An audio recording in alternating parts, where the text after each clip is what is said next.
ሰላም እንዴት ናችሁ? ዛሬ ለረጅም ጊዜ ስፈልገው የነበረ አንድ ቱርክ ፊልም ይዤላችሁ መጥቻለሁ። በጣም እርግጠኝነት ፊልሙን ትወዱታላችሁ። የቱርክ ፊልም አፍቃሪ ከሆናችሁ ሰብስክራይብ ያደረጋችሁ የኔ ቤተሰብ መሆን እንዳትረሱ። ሁልጊዜም እንደምለው በምሰራቸው ፊልሞች ሌሎች ሰዎች ጋር እንዲደርስ የላይክ ምልክቷን ተጫኑ። ወደ ፊልሙ ታሪክ ስንሄድ ፊልሙ ሲጀምር አንድ እርጉዝ ሴት በማፊያዎች ታግታ ያሳየናል። እቺ ሴት ያግኑር ትባላለች። እናም ሆዷ ውስጥ ያለውን ልጅ ያለ ፍላጎቷ ሊያስወርዷት ነው።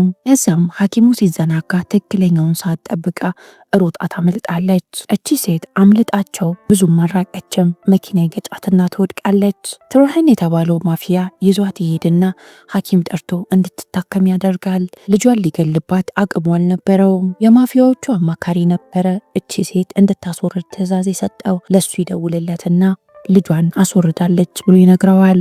አማካሪያቸው አሁንም ቢሆን ደስተኛ አይደለም። እናም ፈጠን ብለ እቺን ሴት እንዳላያት አድርገህ አጥፋልኝ ይለዋል። ቱርሃን ሊጎዳት አቅም አልነበረውም። በዚህ ምክንያት እስክትነቃ ይጠብቃትና ያናግራታል። ልጁን ይዘሽ ጥፊ፣ ድጋሚ ተመልሰሽ ወደዚህ እንዳትመጪ ይላታል። ነገሩ እንደዚህ ነው። ማክሙር በጣም የምትወደው ሰውና የልጇ አባት ማፊያ ነው። እናም ከሌላ ማፊያዎች ጋር ያለውን ጥል ለመቋጨት እንዲያገባ ይወስናሉ። የይግሙርና የልጇ በህይወት መኖር ለነዚህ ማፊያዎች በጣም ትልቅ ችግር ነው። ዓመት በፊት የማፊያዎች አለቃ ሐዝመት የሌሎች የማፊያዎችን አለቃ ገለዋል። እዚህ መሃል እሱ ላይም ተተኩሶበት ነበረ።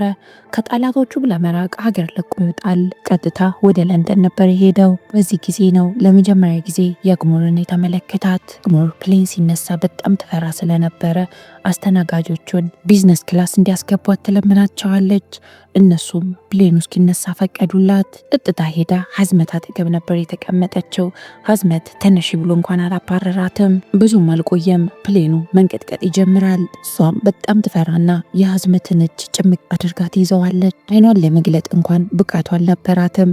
በጥፍሮቿ ጭምቅ አድርጋ እጁን ትጎዳዋለች። ሐዝመት ቢያመውም ዋጥ አድርጎ ይዝና ረሃቱ እንዲለቃት በማሰብ እጇን ይይዛታል። የሐዝመት ቦዲጋርዶች በጣም ነበር የገረማቸው። ምክንያቱም አብዛኛው ጊዜ ሐዝመት ሴት አይቀርብም። ያግሙር ከተረጋጋች በኋላ የማታውቀውን ሰው እንደጎዳችው ታረዳት። ደጋግማ ይቅርታ ከጠየቀችው በኋላ ከቦርሳዋ ውስጥ ፕላስተር አውጥታ እጁን አሸገችለት። አስተያየቱ የፍቅር አስተያየት ስለነበረ እሷም ትሽኮረመማለች። ልክ ስለ ራሷ ሊጠይቃት ሲል የበረራ አስተናጋጇ መጣ። ወደውን በርሱ ተመለሽ ያለቻት። ፕሌንም ከወረደ በኋላ ከወንድሙና ከጠባቂው ጋር በመሆን ወደሚያርፍበት ቤት ይሄዳል። ያግሙርን ለመፈለግ አላሰበም። ምክንያቱም ማፊያዎች እያባረሩት ነው። እንዴትም ብሎ በህይወት መቆየት አለበት። ፎርጅድ የሆነ በሌላ ስም መታወቂያ ይወጣለታል። እያወራ ያለ ደረቱ ላይ ያለው ቁስል እያመመው ይመጣል። ሪጋርዶቹም ቁስሉን ከተመለከቱት በኋላ ኢንፌክትድ ስለሆነ ወደ ሆስፒታል ይወስዱታል። የደረቱ ቁስል ፕላስተር ከተቀየረለትና መድኃኒት ከተሰጠው በኋላ ሆስፒታሉን ለቆ ለመውጣት ሲል ያግሙርን ተመለከታት። እጁን ስለቧጨረችው ይቀልድና እራት ልጋብዝሽ ይላታል። ብዙም አልቆየም እነዚህ ሁለት ሰዎች ፍቅር ውስጥ ይወድቃሉ። ያግሙር በደንብ እያወቀችው በመጣች ቁጥር አብዛኛው ጊዜ እንደሚኮሳተር ትረዳለች። እናም ለምንድነው ደስተኛ ማትሆነው ብላ እንዲስቅ ትሞክራለች። ሐዝመት በጣም ክፉና ጨካኝ ሰው ነው።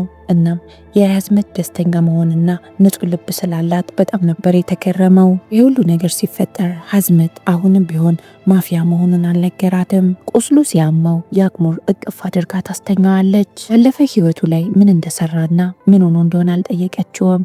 የሚያስጨንቃት ነገር አሁን ስለምትኖረው ህይወት ነው። ያግሙር ቀስ እያለች ለሐዝመት ቁስል መድኃኒት እየሆነችው መጣች። ሐዝመት ቀስ እያለ ያሳለፈውን ነገሮች እየረሳ ይመጣል። ግን ችግር መቼም የሚያጣው ሰው አልነበረም። ሐዝመት አያቶቹ እየተከታተሉት እንደሆነ ሲያረጋግጥ አማካሪው ሐምዛ ጋር ይሄድና ያማክረዋል። ሐምዛም ከጠላቶቹ ጋር እርቅ እንዲመሰረት ይነግረዋል። ጥሉ ከዚህ በላይ ከቀጠለ በጣም ነው የምንጎዳዳው። ስለዚህ የምንታረቅበትን ነገር እንፈልግ ይላል። በእነዚህ ሁለት ማፊያዎች መካከል እርቅ ለመፍጠር ሐምዛ ወደ ቱርክ ለመመለስ ያስባል። በተመሳሳይ ሰዓት ያግሙር እርጉዝ መሆኗን ታውቃለች። እናም ልትነግረው ስትል ወንድሙ ያስቆማታል። አሁን የሚሄድበትን ጉዳይ ጨርሶ ይምጣ፣ ከዛ ትነግሮ ያለሽ አላት። ምን አይነት ነገር እንደሚፈታ ባታውቅም ችግር መሆን አልፈለገችም።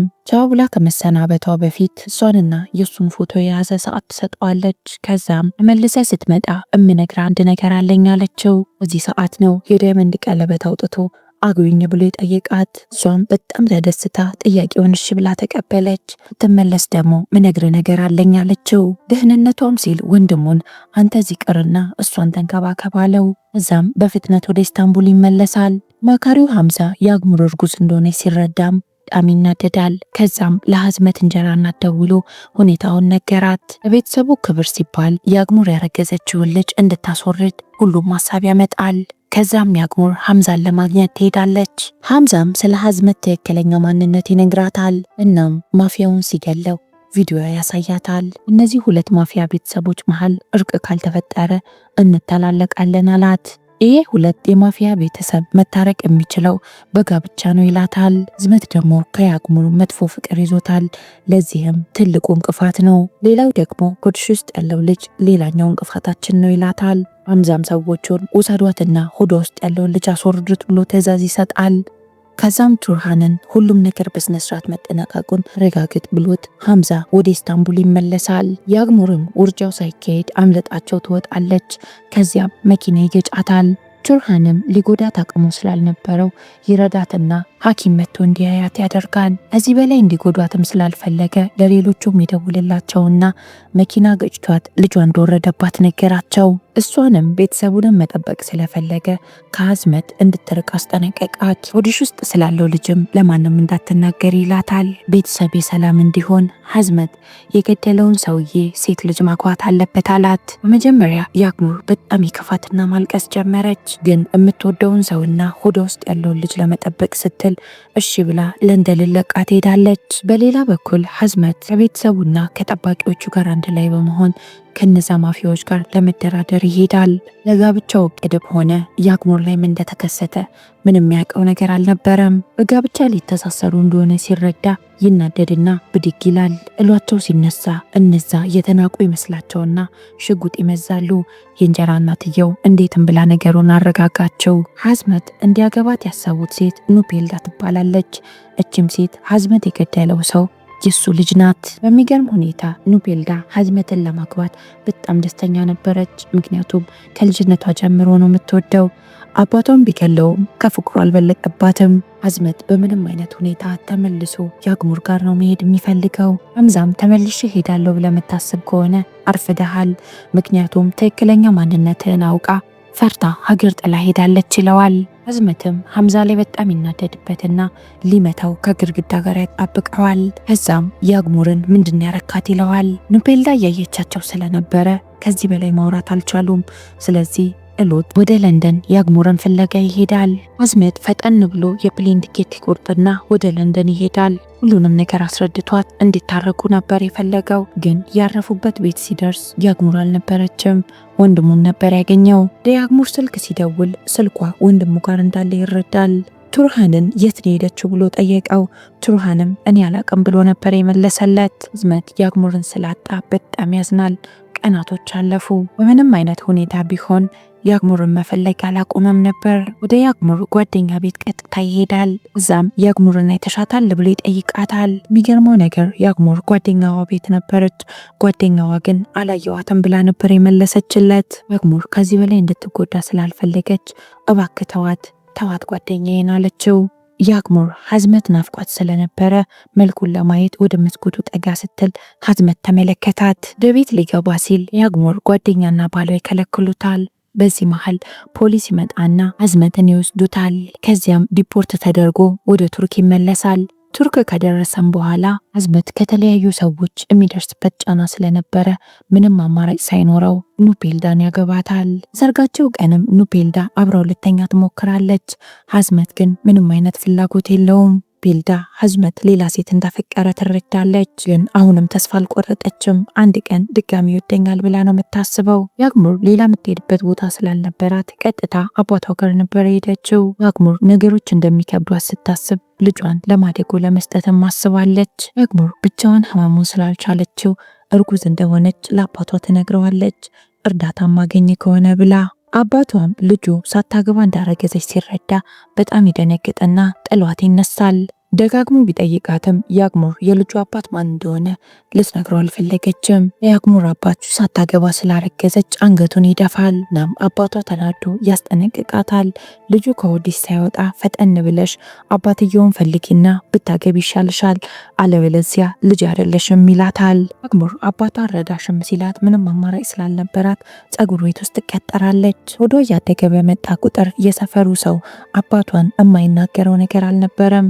አባቷ መጀመሪያም እየተሸማቀቀ ነው፣ አሁን ደግሞ በጣም ባሰበት። ሞተች ሚስቱ መቃብር ቦታ የሚመጣና እያለቀሰ ማማረር ይጀምራል።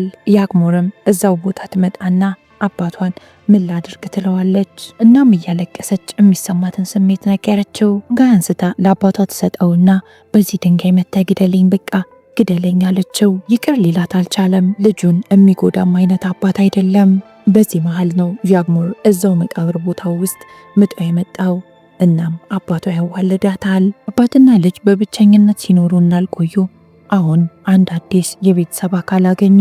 በሌላ በኩል ኑፔልዳ ልጅ ለመውለድ የተቻላትን እያደረገች ነው፣ ግን እስካሁን ምንም ነገር የለም። እሷ ለሐዝመት ልጅ ለመስጠት ትሞክራለች፣ እሱ ግን ምንም ነገር አይጥርም። ሚስት ይልቅ እንደ ስራ አጋሩ ነበር የሚያያት። ኑፔልዳ እየመረራት መጣ፣ ግን ምንም ማድረግ አትችልም። ትንሽ የእሱን ትኩረት የምታገኘው ስራ ላይ የእሱን ተቃራኒ ነገር ስትወስን ነው። የተወሰነ ጊዜ በኋላ የእሱ ሰዎች ያግሙርን እንዳገኟት ይነግሩታል።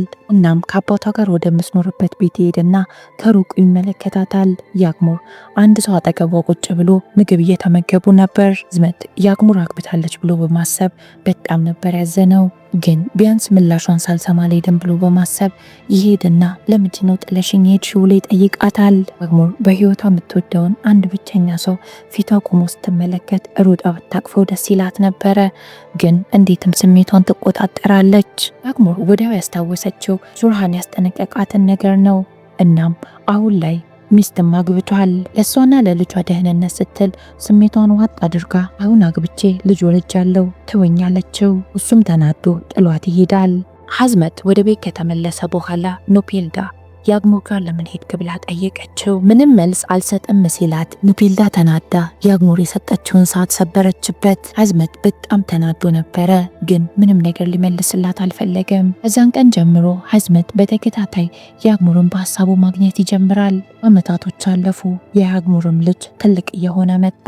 ፊቱ ቅርጽ ቁጭ አባቱን ነው የሚመስለው። የያግሙር አባት ልጅ አድርጌ አልቀበልም ያለው ሰውዬ አሁን ከሱ በላይ የሚወደው የለም። የያግሙር ያክስቷ ልጅ ኢስታንቡል ለምን አንሄድም ይላታል። ያግሙር ከረጅም ጊዜ በኋላ ጉዞ ልትሄድ ስለሆነ በጣም ደስ ይላታል። አንድ ቀን ነገሮች በጣም ይገርማሉ። እናም እሷ ያረፈችበት ሆቴል ሐዝመት ስብሰባ ስለነበረው ይገናኛሉ። ሊፍት ውስጥ ሐዝመት ከኋላዋ እሷ ከፊቱ ሆና ነበረ። እሷም ከኋላዋ እንደሆነ ስትረዳ ፊቷን እንኳን አላዞረችም። ልጇን ይዛ ከአክስቷ ልጅ ጋር መጫወት ትጀምራለች። ሐዝመት በትዝታ ወደ ኋላ ይሄድና ነገሮችን ማሰብ ይጀምራል። እናም የዛኔ ስትመጣ ምነግርህ ነገር አለ ብለው ነበር። ዛኔ የተረዳው ነገር ቢኖር ልጅ የሱ ልጅ ሊሆን ይችላል። ኑፔልዳ አጠገቡ ስለነበረች ምንም ነገር ማድረግ አልፈለገም። ኑፔልዳን ከሸኛት በኋላ ግን ወደ ያግሙር ይሄድና እጇን ይዛትና አናግሪኝ ይላታል። ያግሙር ምንም አማራጭ አልነበራትም። ሐዝመት የሞተው ልቡ ድጋሚ መምታት ይጀምራል። ድጋሚ የያግሙርን እጅ መልቀቅ አልፈለገም። ከዛም ይገናኙና በስነስርዓት ማውራት ይጀምራሉ። ሐዝመት በፊት እንደሚያደርገው ጠጋ ብሎ ጠረኗን ያሸተዋል። ኒያል እንደናፈቀችውና ደቂቃም እረስቷት እንደማያቅ ሲነግራት እሷም አላስቻላትም። ታቅፈዋለች። እናም ልጇን ለምን እንደደበቀችው እውነቱን ነገረችው። ሐምዛ ልጄን ሊያስወርድ በጣም ሲታገለኝ ነበር አለችው። ነገሮችን አውርተው ችግራቸውን ከፈቱ በኋላ ሐዝመትም ልጁን ያገኘዋል። ሐምዛንም ስለዋሸውና ያግሙርን ሊገላት ስለሞከረ ይገለዋል። ከዛም ልጁንና ያግሙርን ማንም እንዳያገኛቸው ወደ ሌላ ሀገር ይልካቸዋል። ሐዝመት ከልጁ ጋርና ከያግሙር ጋር ጥሩ ጊዜ እያሳለፈ ይቆያል። የሐምዛ ሚስት ኑፔልዳ የሐዝመትን ወንድም አግታ ይዛ ደውላ ታስፈራራዋለች። እማትመጣ ከሆነ ወንድምህን እገለዋለሁ ትላለች። ሐዝመት ተመልሶ እንደማይመጣ እርግጠኛ ስለሆነ ልጁንና ያግሙርን ይሰናበታቸዋል። ከዛም ወንድሙን ለማስጣድ ቀጥታ ወደ ኑፔልዳ ነበር ሄደው። ኑፔልዳ ከወንድሟ ጋር በመሆን በጣም ብዙ ቦዲጋርዶች ይዛ ነበር የጠበቀችው። ሐዝመት ግን ምንም የፈራው ነገር አልነበረም። ወንድሙን ነፃ ያወጣል። የምትፈልጉት እኔን አይደለ? እኔ እዚህ ያለው ይላቸዋል። ቤልዳም የኔ ማትሆን ከሆነ የማንም ማትሆንም አለችው። አዝመት ሌላ ሴት እየወደደም አሁንም እድል ልትሰጠው ፈቃደኛ ናት። ልጁን ይዞት የሚመጣ ከሆነም የልጁ እንጀራ እናት ለመሆን በጣም ፈቃደኛ ነበረች። እሷ ማትፈልገው እሱን ከሌላ ሴት ጋር ማየት ብቻ ነው። አዝመት ዞር ዞር ብሎ ሲመለከት ሁሉም ሽጉጥ ይዞ በተጠንቀቅ እየጠበቀ ነው። ያረጋገጠው ነገር በህይወት ከዚህ ቤት ውስጥ እንደማይወጣ ነበር። ቤልዳን የኔ ደም የሁሉ ጥል የሚያቆም ከሆነ ግደይኝ ይላታል። ቤልዳም ሽጉጡን ደቅናበት እወድሃለሁ እባክህ ከኔ ጋር ሁን ብላ አዝመትን ትለምነዋለች። ወንድሟ ከኋላዋ አትለምኘው ትኩሽበትና ግደዩ ይላታል። አዝመት በዚህ ሰዓት እንኳን የሚያስበው ስለ ያግሙርና ስለ ትንሽ ልጁ ነበር። አዝመት ያለው ነገር አልቀረም። የዛን ቀን ይሞታል። የእነዚህ ሁለት ቤተሰቦች ጥልም በአዝመት ሞት ይቋጣል። የዚህ ፊልም ታሪክ እዚህ ላይ ያበቃል። ሁሌም የምሰራቸው ፊልሞች እንዲደርሳችሁ ሰብስክራይብ ማድረግ እንዳትረሱ። ፊልሙ ሌሎች ሰዎች ጋር እንዲደርስ የላይክ ምልክቷን ተጫኑ። የትኛውም አይነት ሀሳብ አስተያየት ካላችሁ ኮሜንት ላይ ከመጻፍ ወደኋላ እንዳትሉ። በጣም ነው የምወዳችሁ።